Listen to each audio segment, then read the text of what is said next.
రాజమండ్రి మహావిషాదానికి మూల కారణం ఏంటి? చంద్రబాబు ఎందుకు వీఐపీ ఘాట్ వదిలి పుష్కర ఘాట్లో స్నానం చేశారు? 4 గంటల పాటు జనాన్ని ఎందుకు నియంత్రించారు?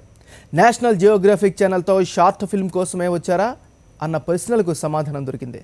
ఎన్జీసీతో షార్ట్ ఫిల్మ్ తీస్తున్నట్లు ప్రభుత్వ వర్గాలు ధృవీకరించాయి.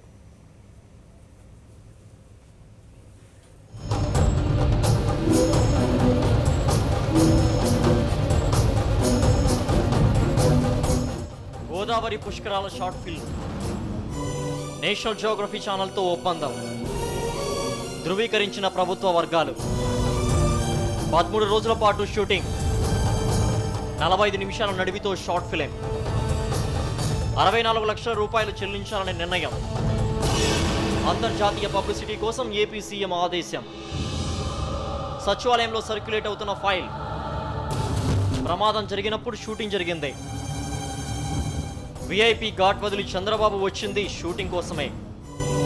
క్రౌడ్ విజువల్స్ కోసం పుష్కర ఘాట్కు వచ్చిన సీఎం ఉన్నారని జనాన్ని నియంత్రించిన సెక్యూరిటీ. 4 గంటల పాటు వెయిటింగ్, తర్వాత మహా విషాదం.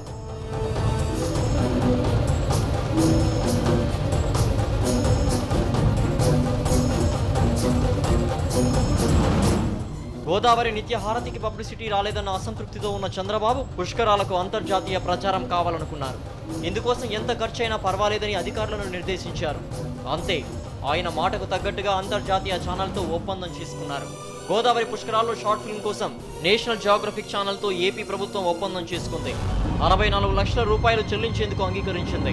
ఇందులో 30 లక్షలు ప్రొడక్షన్ కాస్ట్, మరో 19 లక్షలు డిజిటలైజేషన్, 8 లక్షలు ప్రమోషన్, మిగిలినవి ఇతర ఖర్చులు. ఈ మేరకు ఫైల్ కూడా ఏపీ సచివాలయంలో ప్రస్తుతం సర్క్యులేట్ అవుతోంది.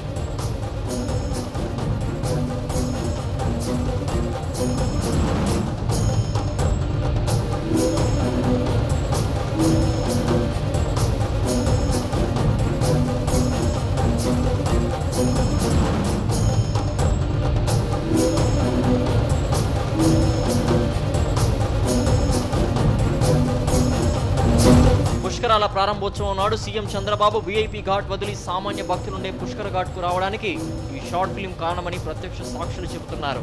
సీఎం కుటుంబ పుష్కర స్నానం, పిండ ప్రధాన క్రతువులు చేసినప్పుడు జనం భారీగా ఉంటే బాగుంటుందన్న ఉద్దేశంతో అక్కడికి వచ్చారు. ఈ షూటింగ్ అదే సమయంలో జరిగింది. సీఎం అక్కడే 2 గంటలు ఉండడంతో జనాన్ని పూర్తిగా నియంత్రించేశారు. సీఎం పూజల అనంతరం జనాన్ని ఒక్కసారిగా వదిలిపెట్టేసరికి తొక్కిసలాట సంభవించింది. ఫలితంగా పెను విషాదం చోటు చేసుకుంది. దీంతో 27 మంది ప్రాణాలు పోయాయి. ప్రభుత్వానికి అంతర్జాతీయ ప్రచారం మాటలా ఉన్న చంద్రబాబు ప్రభుత్వానికి రావాల్సినంత చెడ్డ పేరు వచ్చింది. ఒక పబ్లిసిటీ ఫిల్మ్ కోసం ఇంతమంది ప్రాణాలను బలిపెట్టడం ఏంటని విపక్షాలు మండిపడుతున్నాయి. ఎన్ సతీష్, కరెస్పాండెంట్, సాక్షి న్యూస్, హైదరాబాద్.